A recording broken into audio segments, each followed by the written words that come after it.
You're watching Meet the Pressers.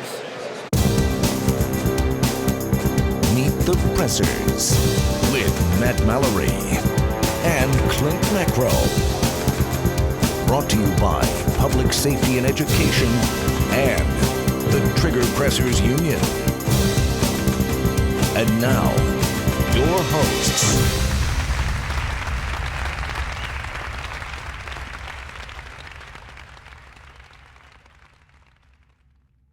Welcome to Meet the Pressers. This is a safe place for people to talk about guns, gear, training, gadgets, politics, and political activism.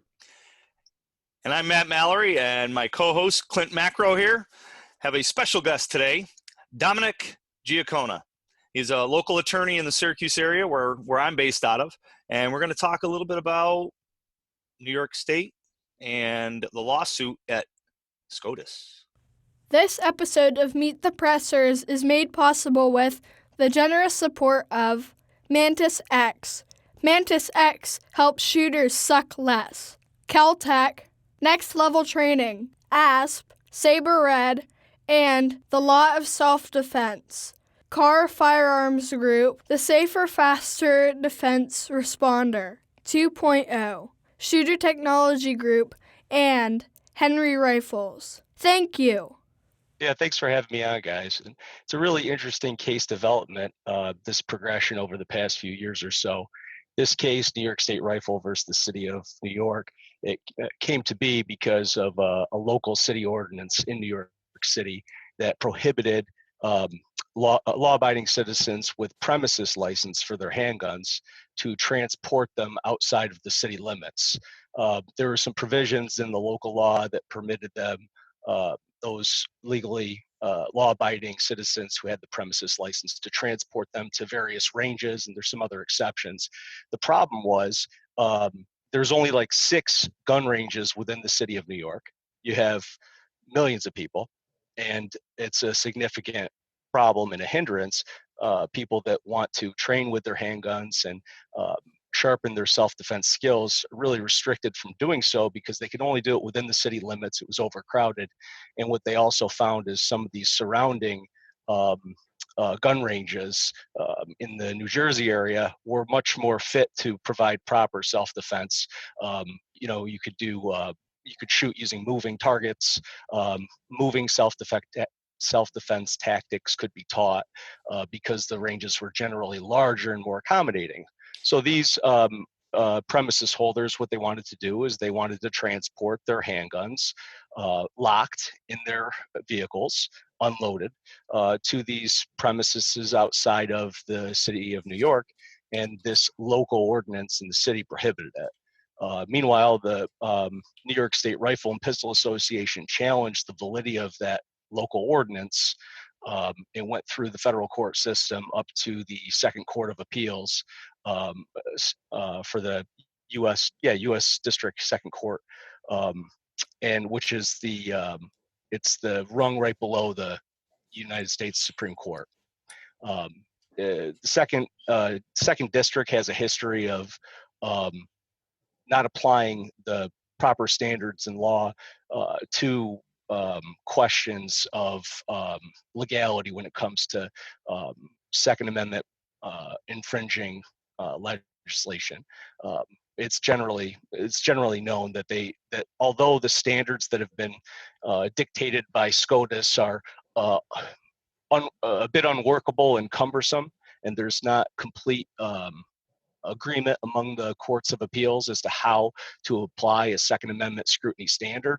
The Second Circuit has been criticized for blatantly disregarding the most persuasive case that the Supreme Court has passed, and that's District of Columbia versus Heller 2008 case, the seminal case for establishing the Second Amendment as an individual right for the private citizens of our country, not a right that extends to a group of persons that would be considered a militia. So this going to the Supreme Court is it's been a very long time since anything in this area in the second district's gone that far. So this could open up a big can. This could actually open up the floodgates to try to start changing things in New York for the better. Would you agree? Maybe? It would, and that was the hope. And actually, that was the fear for the state legislatures of New York. They became fearful when SCOTUS announced that it had granted certiorari to accept this case for review. And the reason for that is, for those of our viewers that are unaware, there is something like 6,000 to 7,000 cases that go to the Supreme Court every year with a request to be heard, and that request to be heard is called a writ of certiorari. Of those 6,000 or 7,000 requests, the U.S. Supreme Court hears about 150 of them. Mm-hmm. So it's incredibly difficult to expect that your case would be heard at SCOTUS level, and the reason for that, well, because of those jarring statistics, it's a widely accepted principle, and that if SCOTUS grants review of your case, there's a good chance they're going to overturn the lower court's ruling, because otherwise, why would they have accepted the case? Right. Okay. There are instances where they still do affirm the lower court's ruling. Instances where they typically do that, or where there's uncertainty among the circuits. The Second Circuit applies a legal standard in one way, and the Ninth Circuit does it in a different way. And there's no general consensus in how the law is applied. SCOTUS may still take the case up at that level, and they may affirm a lower court's ruling, but to do so to provide guiding precedent for the remainder of the circuit courts. But in this case, it was pretty clear and apparent that when SCOTUS granted certiorari, they were going to overturn the City of New York's ordinance. And given the additions of Judge Neil Gorsuch and Brett Kavanaugh to the Supreme Court, they reasonably expected that the framework that was started in DC versus Heller would be expanded upon to provide more guiding framework for what would make a Second Amendment infringing piece of legislation legal or not. And because of being scared, because of that concern, the legislature, state of New York, passed a state law that permitted the transport of handguns so long as the transport is by the licensee and is continuous and uninterrupted to the destination. So was it their hope that then they would see that case as moot after they passed that? Yeah. Exactly, Clint. So, one of the principles of Article 3 of our Constitution is that for the Supreme Court, for any of the federal courts to hear a case, there has to be a live case in controversy. Okay, the courts can't provide what are called advisory opinions. Hey, there's no active case or controversy, but this is how we would rule. They can't do that. There has to be an active case in controversy. So if the issue that's being appealed is no longer an issue, then the court can no longer proceed with the case. So by passing this state ordinance, that's exactly what the state of New York tried to do, is they tried to moot the case. They didn't want the Supreme Court to issue a ruling. It may be that this case that we've been all looking for to expand the framework for Second Amendment protections may not be the shining star we hope it to be. It's possible that SCOTUS does not hear the case, or that does not make a decision because of the mootness factor. Yeah. That's kind of what we've been clued in on from the oral arguments that occurred in December. There's about an hour-long oral argument, and we heard from the attorneys from the various sides. But there's an interesting issue that that's brought up by the State Rifle Association's attorney. He says, "Well, listen, if you look at the state law, it really doesn't give us what we would have otherwise been entitled to had the Second Circuit granted what we were looking for." That's key, because that is a determination of mootness.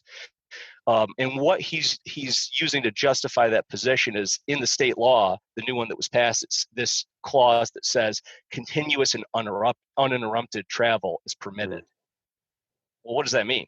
Does that mean that Ambiguous. if I want to transport my handgun from my home in New York City to a range in New Jersey, can I stop for a coffee break? Right. No. Can I stop to put gas in my car? Because technically that's not continuous and that's not uninterrupted. Right. So very vague. Just a lot it, like 926A, the interstate transportation is very vague, so that they can catch you in it if they need, if they want to, they can use it against you. Yeah, in Pennsylvania, our transportation law is pretty nasty, and it's like that. You have to be going from point A to point B, and I know they have nailed people on that if they stop to get gas or grab a sandwich. Now, generally, those folks that they nail, they were trying to get them for something else, and they use that as an excuse, but still, it's something that's enforceable, right? Yeah. And it's unreasonable, in my opinion. and that's kind of the key barometer for Second Amendment restrictions, is whether it's reasonable. It's not the standard that Heller articulated, but that common sense principle is pretty much underpinning the logic and reason that the Supreme Court did state. Meet the Pressers. I'm here at Cutting Edge Bullets booth here at the Great American Outdoor Show with Samantha, and she's going to talk to you about the PhD line of defensive ammunition. Hi everyone, so we have our personal home defense line of ammunition. All the bullets are solid copper and turn on a CNC Swiss style lathe. So every bullet's very concentric from bullet to bullet. We loaded them to standard pressure because we found that if we loaded them to plus P, it's definitely over-penetrated. But they're designed so that after 1 to 2 inches of penetration, you get 4 blades that break off and radiate outward away from the main wound channel while the base continues through. And the nice thing is you don't get over-penetration. The bullets will go typically 10 to 12 inches before stopping. Yeah, this is something that I recommend to most of my students if they're concerned with over-penetration in their home, especially if they have, a house made out of vinyl and visqueen and, drywall, because, that's a real factor. We don't want to shoot at a bad guy and have it go through him or go through the wall into the neighbor's house. Yes. And a lot of times if we look at something like frangible ammunition as a defensive round, we lose that penetration, but with this product, we still maintain it. You've even tested it through multiple layers of denim, correct? Yes, exactly. We've done a lot of testing through 8 layers of denim, a few layers of leather as well. It's still opening up and expanding about 2 inches after going through the gel after the denim and the leather. So it's very effective, very reliable, especially in the situations like you were saying, through clothing and stuff. You never know how it's going to act. And one other added bonus to all of you guys that live in Pennsylvania, it's a Pennsylvania company, so buy yins are proud. Support Cutting Edge Bullets. Samantha Smichko with Cutting Edge Bullets. This is Meet the Pressers with Clint Macro and Matt Mallory. Now, back to Meet the Pressers. What we know is if the case isn't tossed for mootness, we can expect with a pretty reasonable degree of certainty that the case will be decided in the appellant's favor. It will, because if you look at the makeup of the Supreme Court, Justice Alito is probably the most prominent Second Amendment advocate on the Supreme Court, and we can reasonably expect that he will rule in favor of the appellant. And judging by the questions that Neil Gorsuch asked in the oral arguments in December, the same could be said about him. It appears that he's leaning in that direction as well. Justice Clarence Thomas, he's famous for not asking questions during an oral argument. He went through a period of 11 years without asking a single question. Wow. And actually, the question that broke his 11-year stretch was a question related to Second Amendment rights.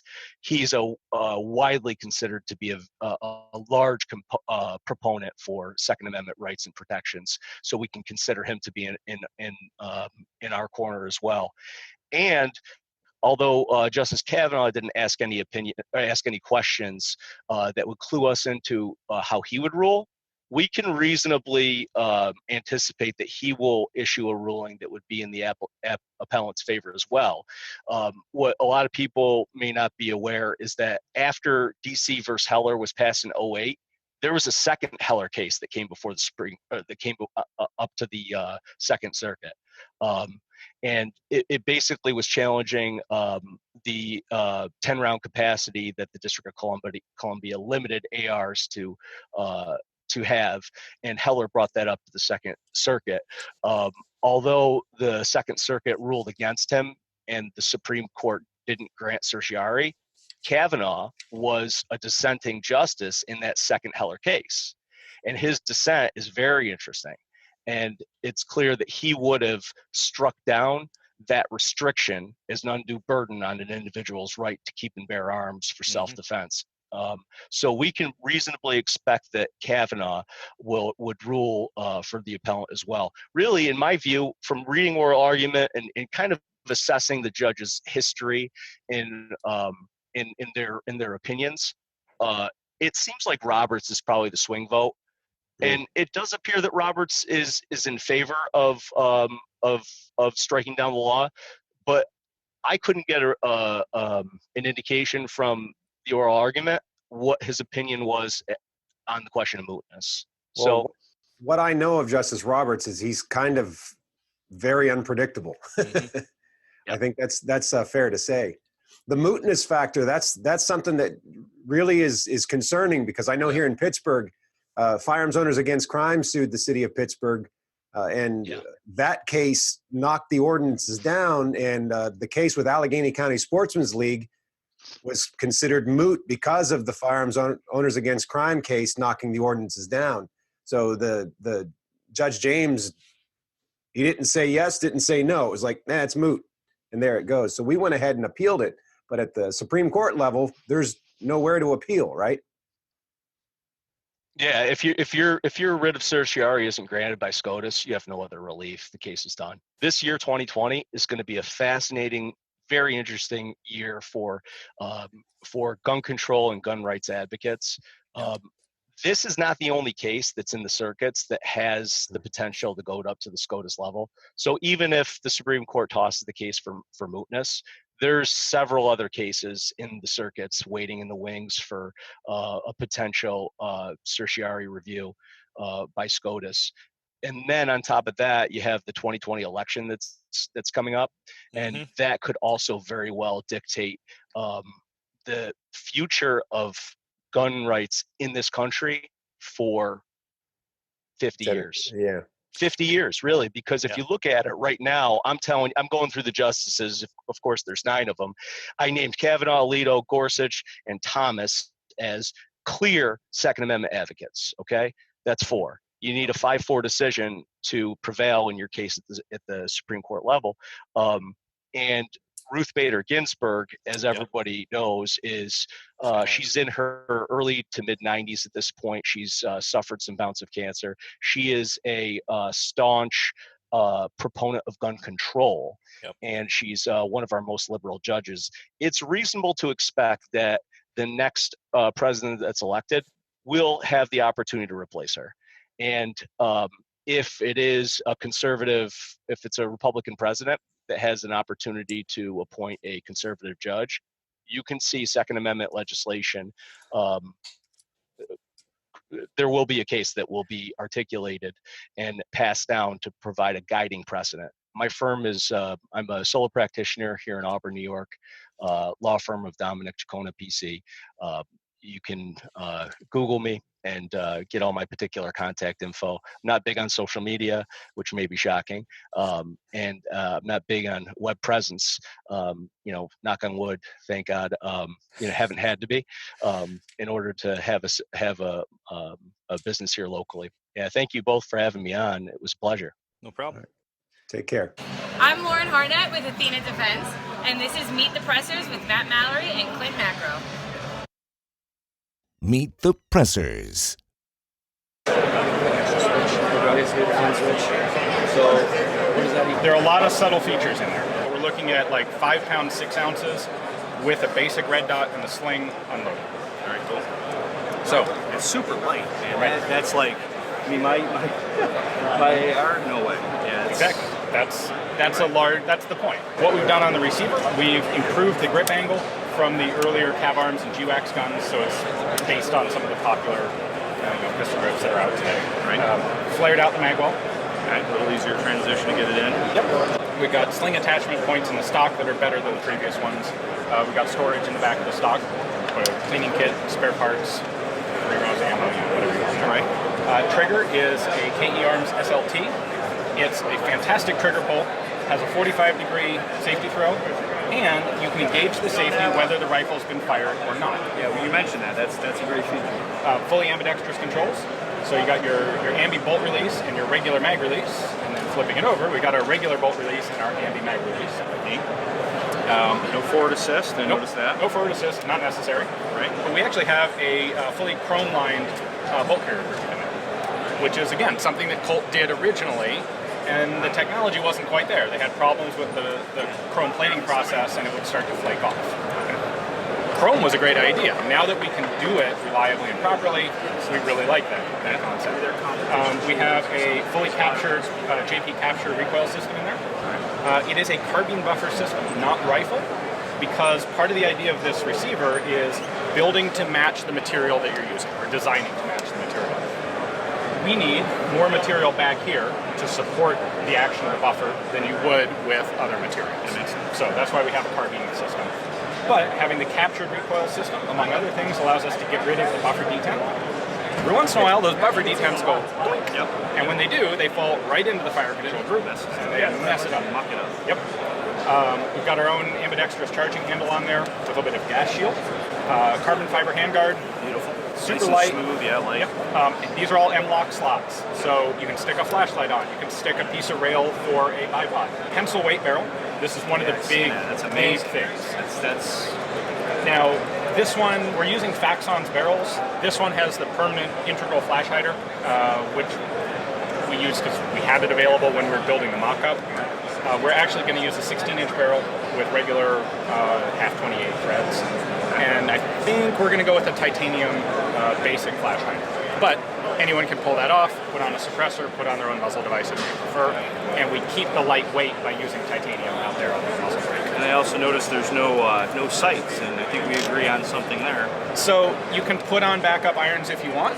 One of the things we really like about this concept is the modularity of using your rail space. So we tinkered a lot with what's the best general purpose optic.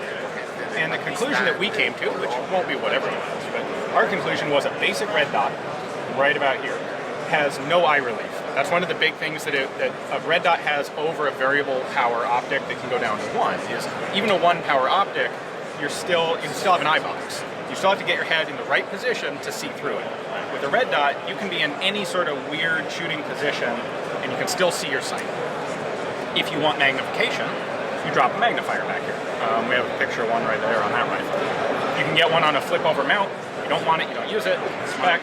There's no zeroing involved. So if you don't want the weight and you don't think you need the magnification, you just pop the thing off. If you want to go play with it at night, drop something like a PBS 14 on. But you can't do that if this much of your rail space is taken up with a rear iron sight, or as most people do, a rear plastic sight.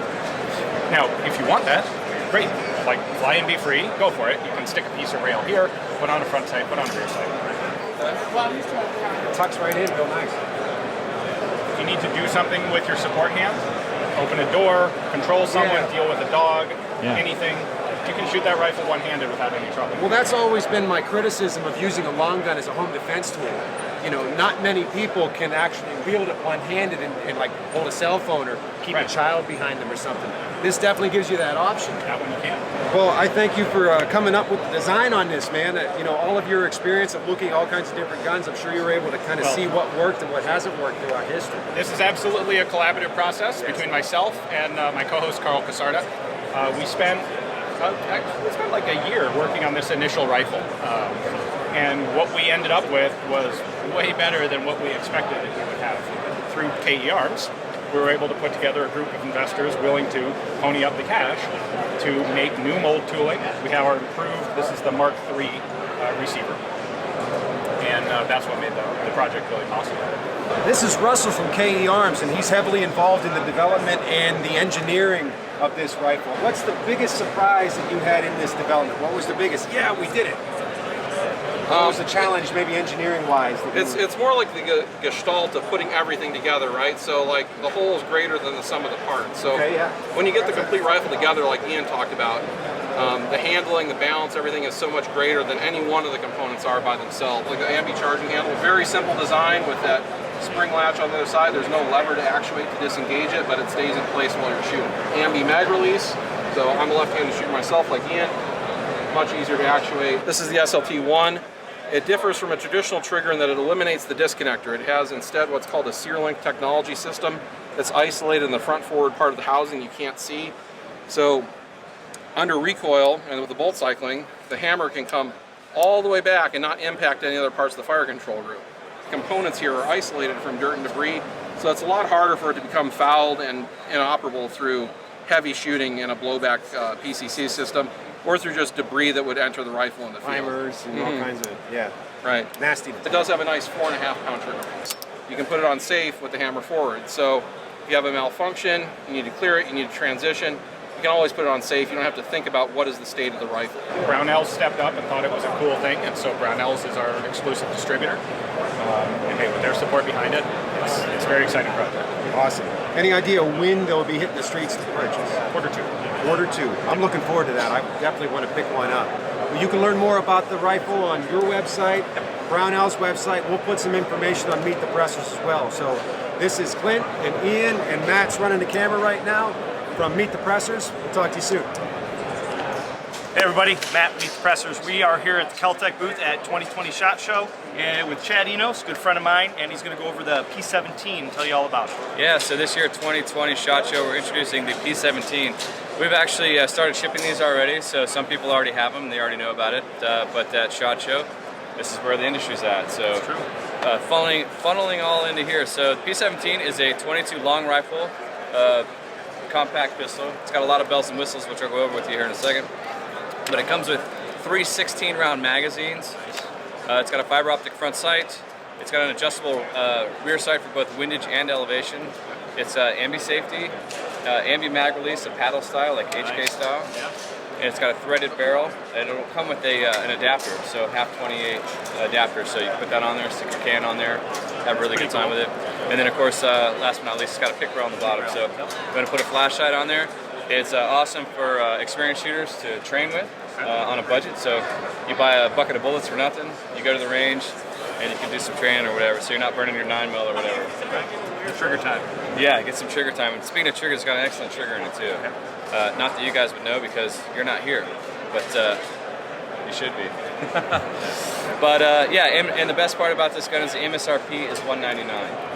Wow, yeah, that's a great price. Yeah, it's really good. So for those of you that have kids of age, you know, they're starting to get a little older and you want to get them to the range and train, it's a 22 long rifle. Right. It's the form factor of a concealed carry gun, so you're getting them used to that as well, with all the the safety features on it and stuff too. So yeah, that's actually one thing that Clint and I do a lot is we'll move people from a 22 up the chain if we have somebody who's a little reluctant or who's really scared or timid about firearms or even gunfire. Yeah, and 22 LR by nature is also pretty accurate. Yeah. There's no exception here, and that's a big confidence builder for a new shooter too. And if combine that with a really good trigger, they're not getting discouraged. Exactly. Mind if I take your grip on it? Wow, that's light too. 17 ounces. Wow, that is awesome. The reset's nice too. Yeah, not bad. So taking the gun down is super simple. Cock the hammer there. So it's just like familiar with the Glock, it's got the little little buffer paddles on the side. So you just pull them down both at the same time.